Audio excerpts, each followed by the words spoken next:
Saya rekam ya, Pak? Ya, siap, Pak Gen. Oke, sebelum saya sapa ke Pak Dr. Dian, saya akan menyapa dulu teman-teman perawat seluruh Indonesia. Oke, selamat sore Pak Dr. Dian, dan selamat sore kepada para perawat di seluruh Indonesia, mungkin di seluruh dunia, dan kembali kami mengudara di channel Neskape, channel kebanggaan para perawat, Pak. Ini kami mencoba untuk memulai memberikan informasi yang up to date berkaitan dengan seputar perawat dan sekelilingnya. Kami sudah banyak mewawancarai dan banyak memberikan satu penjelasan dan mungkin seminar, webinar kepada teman. Baik, sebelum kita mulai, jangan lupa teman-teman untuk like, subscribe, dan komen. Baik, sebelum kita memulai, kita sapa dulu kepada Pak Dr. Dian. Selamat sore, Dr. Dian. Selamat sore, Pak Gen. Ya, terima kasih waktunya. Ini sangat luar biasa. Begitu mengejar saya kesempatannya karena sangat sibuk luar biasa. Ya, baik. Mungkin nanti sebelum ini mungkin mohon perkenalan diri Pak Dian terkait dengan beliau, dan memang beliau adalah sangat konsen pada perjuangan perawat. Monggo silakan Pak Dr. Dian perkenalan. Saya karena belum begitu mengenal kurikulumnya nih. Ya, terima kasih Pak Gen. Selamat sore semua rekan-rekan perawat se-Indonesia, bahkan sedunia tadi disampaikan ya. Jadi pada dekatnya saya perkenalkan Dian Puji Nugraha Simatupang. Saya adalah dosen Fakultas Hukum Universitas Indonesia, dan saya expertise-nya adalah dalam bidang administrasi negara dan keuangan publik, yang kakaknya mempelajari salah satunya mengenai organisasi-organisasi yang ditetapkan atau yang di dalam peraturan perundang-undangan memang harus melalui tata kelola dan tata tanggung jawabnya sendiri berdasarkan peraturan perundang-undangan dan anggaran dasarnya. Demikian Pak Gen, terima kasih Pak. Baik, terima kasih Pak Dr. Dian, sangat luar biasa. Teman-teman, beliau adalah selain dosen juga konsultan, dan kebetulan beliau jadi saksi, keterangan ahli di pengadilan dalam kasus gugatan ADART organisasi.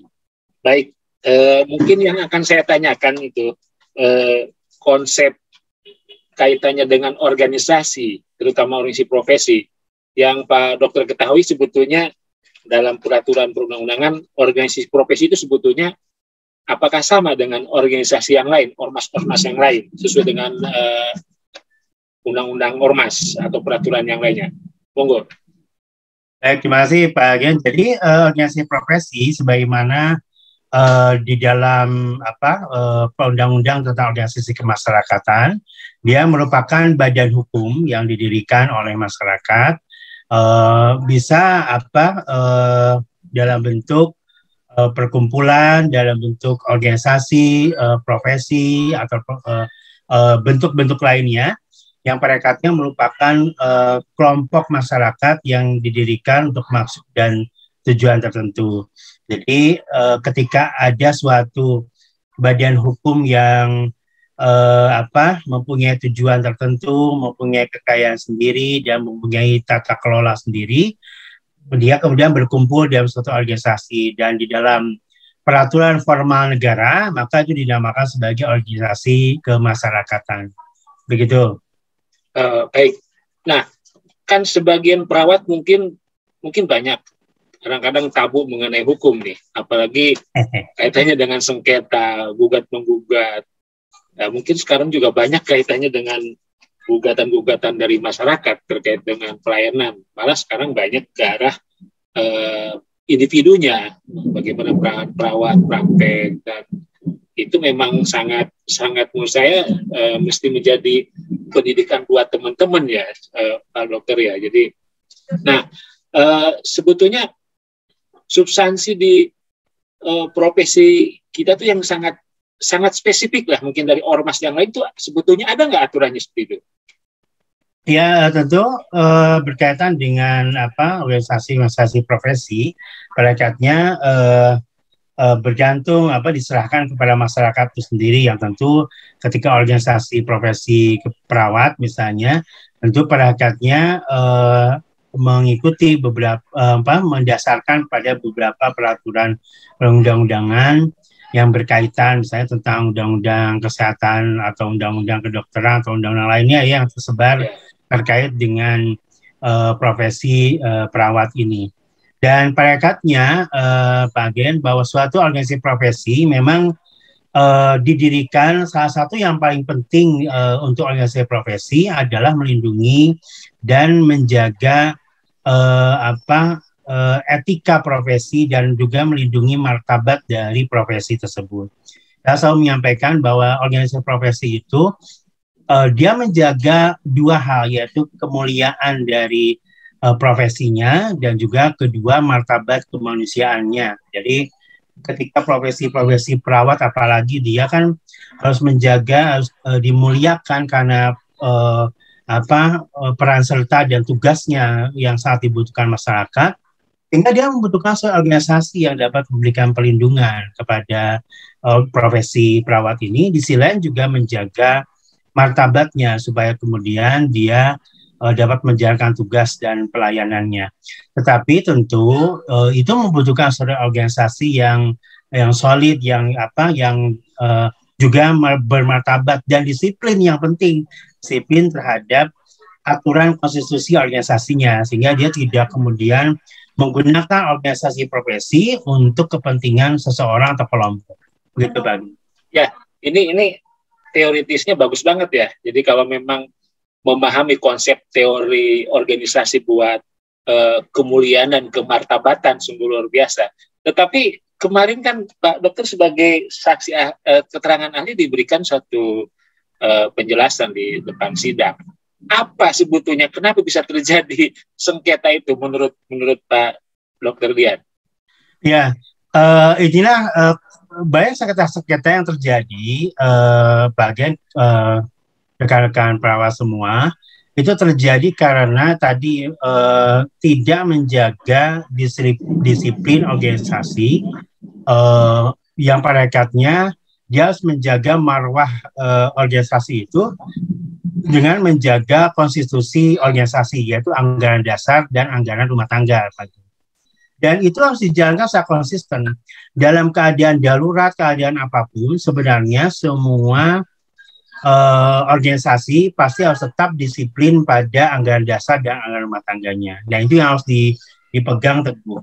Ketika seseorang atau kelompok di dalam sebuah organisasi profesi ternyata dia tidak memegang teguh anggaran dasar, anggaran rumah tangga, kemudian dia mempunyai interest tertentu di dalam pelaksanaan organisasi. Nah, disitulah menurut saya ambang atau awal dari suatu mismanagement di dalam suatu organisasi, sekaligus juga membuat sengketa terhadap organisasi. Karena bagaimanapun suatu anggaran dasar sebagai konstitusi organisasi tentu harus disiplin dilaksanakan. Yang kalau itu tidak dilaksanakan atas nama apapun dan alasan apapun, menurut saya itu adalah sebagai satu awal suatu kehancuran organisasi, suatu keretakan organisasi, dan suatu mismanagement di dalam organisasi. Sehingga hal-hal demikian sebenarnya harus diingatkan dalam organisasi itu oleh siapapun yang ada di dalam organisasi, ya, harus mempunyai keberanian, encourage, kebanggaan juga untuk menyampaikan sesuatu yang kebenaran, yaitu untuk menjaga marwah konstitusi di anggaran dasar dan anggaran rumah tangga organisasi profesi. Gitu, Pak Gen. Oh ya, baik. Nah, kalau lihat dari penjelasan sungguh luar biasa. Nah, tapi bagaimana peran organ di dalamnya sendiri? Kan ada DPP, Dewan Pertimbangan Pusat, kemudian ada Dewan Etik, segala macam. Nah, sebetulnya kan ini harus kolaborasi, ya. Kok sampai terjadi ada suatu miskomunikasi sehingga ada terjadi perselisihan yang ujung-ujungnya ada pengadilan. Nah, ini kan saya nggak tahu nih, perawat kalau udah bicara pengadilan, wah tabu banget gitu. Padahal sebetulnya sesuatu yang lumrah ya. Nah, bagaimana? Ya, memang prinsip dasar kita dalam menyelesaikan suatu persoalan adalah, khususnya persoalan organisasi profesi, sebaiknya memang diselesaikan menurut prinsip-prinsip, asas-asas, nilai-nilai kemusyawaratan kita ya. Karena ingat bahwa seharusnya kan sesuai dengan nilai Pancasila yang ada pada diri kita, setiap penyelesaian persengketaan itu atau persoalan selalu dipimpin oleh hikmah kebijaksanaan. Jadi kebijaksanaan yang muncul. Nah, dipimpin oleh hikmah itu, bagian artinya bahwa di dalam sebuah organisasi ada forum tertingginya. Atau intinya kalau forum tertinggi itu ada suatu kendala terhadap pelaksanaan tugasnya, tentu oleh organ yang di bawahnya yang tidak punya konflik kepentingan terhadap pelaksanaan organisasi. Nah, harusnya kan itu diselesaikan terlebih dahulu dengan hikmah kebijaksanaan sehingga muncullah musyawarah mufakat. Harusnya kan demikian, apalagi suatu organisasi profesi yang dimuliakan dalam pelaksanaan tugasnya oleh dan diharapkan oleh masyarakat luas, kan seharusnya melalui cara itu. Tapi kalau misalnya cara-cara itu tidak dilakukan, tentu bisa memang melalui forum pengadilan. Tapi forum pengadilan juga hakikatnya selalu diberikan jalan perdamaian. Silakan apakah ada perdamaian terlebih dahulu atau apakah ada upaya penyelesaian yang bersifat alternatif di luar pengadilan yang dapat menyelesaikan persoalannya. Esensinya sebenarnya bagian terhadap organisasi profesi ini, sengketa-sengketa apapun, persoalan-persoalan apapun sebenarnya terletak pada bagaimana para pemangku kepentingan di sana menghilangkan kepentingan-kepentingan pribadi dan elit atau kepentingan kelompoknya. Sebenarnya itu dihilangkan dahulu, sebenarnya tidak dapat diselesaikan. Karena tadi hikmah kebijaksanaan dan tentu perlu dengan konsep mediasi di mana orang-orang yang dipercaya tidak memiliki konflik interest dengan salah satu pihak atau beberapa pihak dalam organisasi profesi, tentu menjadi pihak yang diharapkan menjadi mediator gitu ya, di dalam suatu persoalan atau konflik organisasi. Begitu, Pak Gen.